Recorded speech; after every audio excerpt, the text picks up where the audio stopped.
Good evening. Hi. Good evening. My name is Miranda Stevens, and I will be the social worker working on your case. My pronouns are she, her. May I ask what you prefer to be called and what pronouns you prefer to use? My name is Rose. You can call me Rose, and my pronouns are she, her also. Okay. Do you mind telling me what has brought you in today, Rose? Well, my daughter suggested that I come in because I'm just feeling a little bit lost. My husband died a little over a year ago. I relocated to my hometown and I bought a house there. Unfortunately, my husband didn't believe in life insurance or preparing for the future. So that was really all I had was money for a house. And I purchased that. I'm kind of just a mess. I don't know what to do with myself. He made all of the decisions and he always knew what was best and he made the decisions for me and for the kids. So I really don't know how to make these decisions for myself anymore. I'm just kind of a mess. My blood sugars are off the charts, even though I know what I'm supposed to be doing for my diabetes. I don't do it. My house is a mess. I've lived there for about a year, but I still have things that I haven't even unpacked yet. Like I said, he really didn't believe in preparing for the future with regards to finances. So what little money I had left after I bought my little house is dwindling quickly. I don't want to be one of those ladies who has to eat cat food someday. And I need help, I guess, getting my affairs in order and figuring out how I'm going to make it in the future. I was seeing a counselor in Kansas City and she moved to another state. She wasn't a social worker, but she was a counselor and I enjoyed talking to her and I thought it was helpful, but I don't really have that anymore. And because I'm new to this community, I don't even know what's here and what's available to me. So it sounds like you've been through a lot in the last, even just a little bit. Like it's been a lot going on for you. It has. And yes, so it is very It has. overwhelming. It I am has. very glad that you came in today for us to get started and work together to have better quality of life, overall. Um, Yeah. I hope that that can be a goal that you and I can work on together. Does that sound good? Yes, it does. Okay. Um, so before we can get started on our typical sessions, we do have to get some formalities out of the way, and some things and policies that I need to address. Is that okay? Sure. Okay. Let's start by discussing the helping relationship. I also kind of refer to that as like our professional relationship. A lot of people look at their relationship with their social worker and they think of, oh, this person is going to give me advice and tell me how to lead a better life. And that's not quite right. That is kind of a myth in a way. I do not have all the answers. You are the expert in your life, not me. I am only a change agent. That is pretty much what I do. I encourage goals and I help seek resources and link you to things in the community that can help with that quality of life and getting you to the goals that you want and us to work together. In order to do this, I need you to be open and honest with me and kind of give me that opportunity to kind of, I want to earn that trust and to make it to where we can, like I said, work together kind of as a team and, give us an opportunity to move forward and, make these goals happen. Does that make sense? Sure. Okay. Do you have any questions about what is expected out of a professional relationship? I don't think so yet. Okay. If something comes up, feel free to stop me and we'll clarify and move forward, okay? Okay. Okay. Today we will go over and kind of go forward with what's called informed consent. It is important as a client of this agency that you are informed about the policies and practices, and of course, your right to confidentiality. During this session, I will not have a lot of time during this first session to really get to know you like I would normally like to. Um, but again, I do apologize for this, but I do want you to be made aware of uh, the policies that I have to abide by and know your rights. That is very important for us moving forward.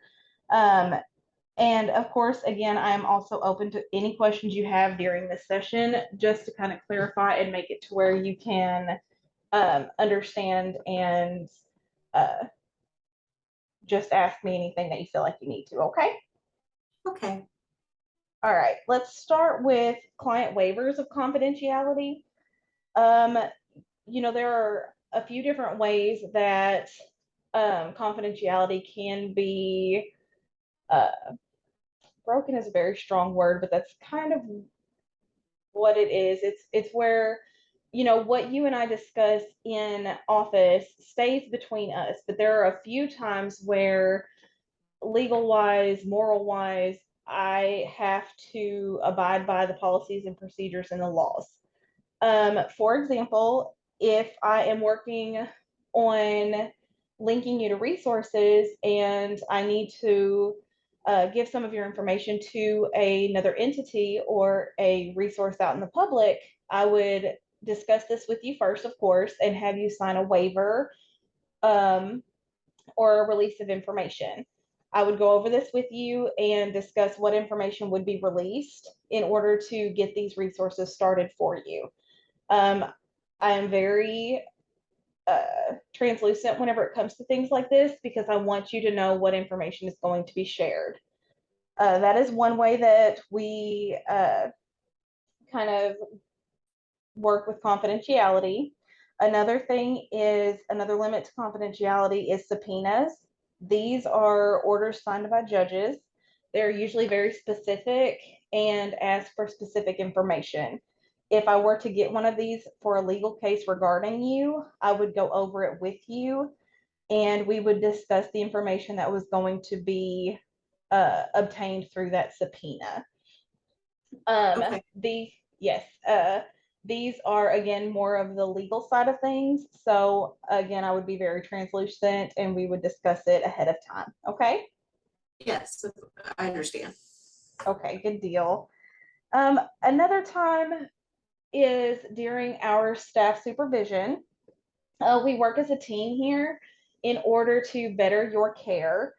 Uh, there are times when some of our supervisors or other members of our team have access to resources such as housing or disability information or things that could potentially be very beneficial to you that I may not have either access to or a whole lot of information on. And so we kind of share resources such as that. And my supervisor will be privy to some information that you release to me. And if that were to happen, then I want you to know that she is bound under the same confidentiality where she does not take it outside of the company. Okay, good. We stay within the company. It's kind of like an umbrella where your information is kept safe here. And again, if it goes outside of this company, we have waivers and we discuss that with you. But I don't want you to be like, oh my gosh, you discussed that with your supervisor when it's for, a more total care for you. We want to have those other opinions to where if I'm missing something and she sees it, or if she's got more ideas on interventions, we want that totality of care. You know what I mean?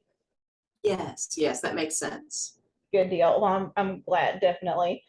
Another time that confidentiality can be an exception to confidentiality is that I want to make you aware of is my duty to report.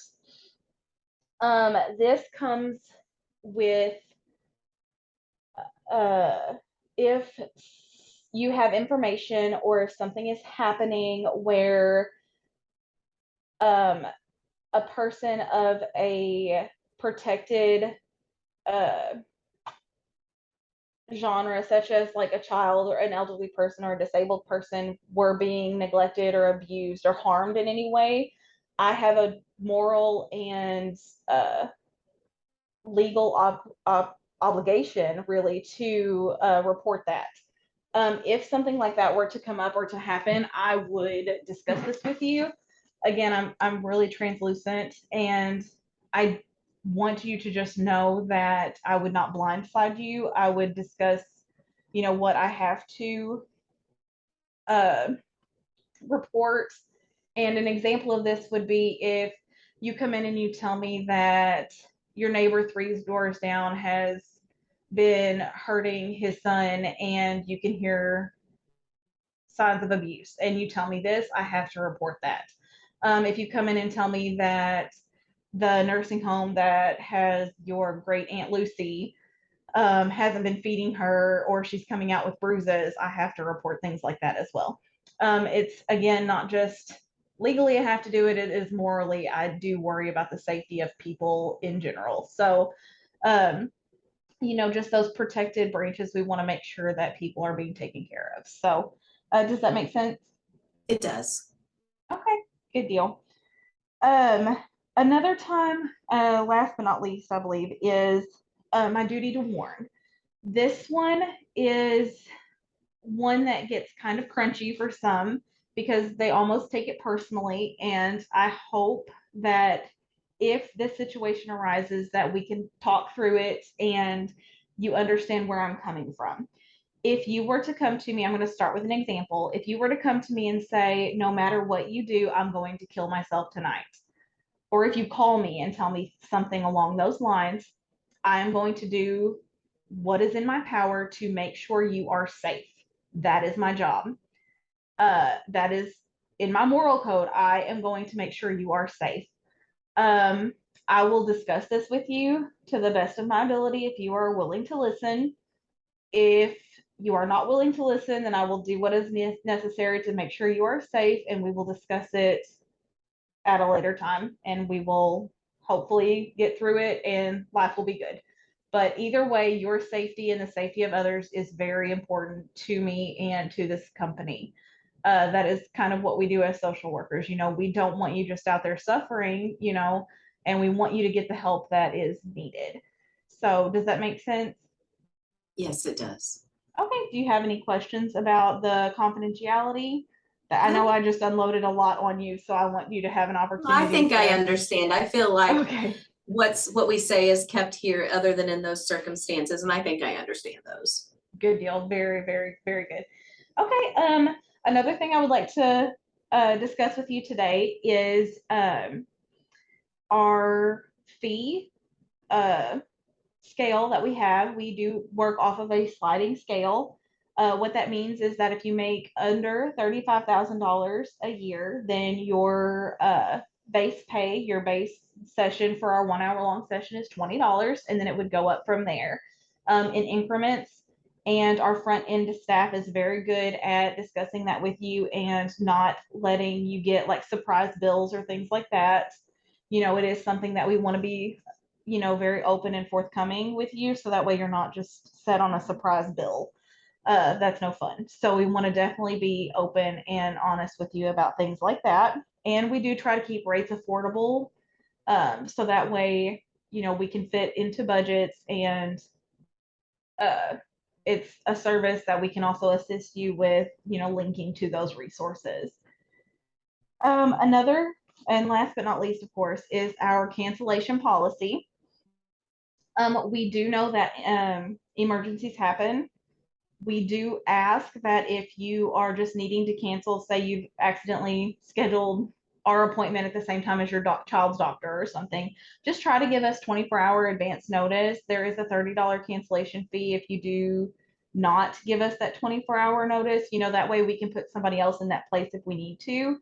Um, and if you miss 3 in a row, then you get put back on the waiting list because we are very busy and we want to be able to accommodate as many people as possible. Um, this just kind of gives you an opportunity to, if it's just not working out right now, or if now is not the best time, then we can still revisit it later. It's not like you're just kicked out of the program, we forget about you. You know, it does give us an opportunity to revisit later and to discuss, you know, maybe other scheduling options and to get you in at a different time. So, you know, that is one thing that we do try to work with you on. Again, you know, accidents happen, emergencies happen, kids get sick, you know, we do understand those things, but we also have to understand that we have a lot of people to accommodate. So, um, and of course, I will try to do the same if for some reason I'm going to be out, and I will try to give you plenty of advance notice so that way you're not just up here looking for me, you know? Yeah. Okay, good deal. Well, with that, it concludes our first session and going over the policy and housekeeping rules. Is there anything that's still a little kind of muddy or that we need to discuss further? I don't think so. I think I have a pretty good understanding. Okay, well, if you have any questions between now and our next session, feel free to write them down, and I will answer them to the best of my ability. Otherwise, I look forward to seeing you at our next session and to get to know you a little bit better. All right. Thank you. Good deal. Let me walk you out. You have a wonderful day, okay? Thank you.